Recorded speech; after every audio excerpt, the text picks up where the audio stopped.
بدن تو مثل انسانهای اولیه کار میکنه، اما سبک زندگی تو ماشینیه. بدن تو هنوز هم ساختار ژنتیکیش برمیگرده به هومونیدها یا انسانهای اولیه و حتی شامپانزه ها و گوریل ها. اونا فقط 2 بار در روز غذا میخورن، اونم بعد از ساعتها حرکت، جستجو و استراحت میان وعده‌ای. اما ما چی؟ صبحانه، اسنک، نهار، قهوه، عصرونه، شام، دسر و غیره و غیره.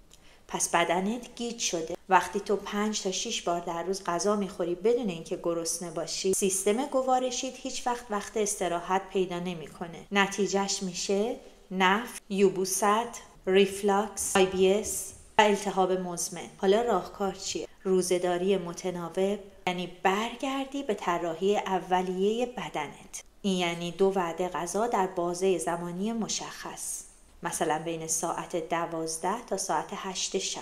اینجوری به بدنت زمان میدی برای پاکسازی، تنظیم انسولین، کاهش التهاب و حتی آرامش عصبی. با بدنت مثل یک ربات رفتار نکن. اگر باهاش با احترام رفتار کنی، خودش تو رو شفا میده.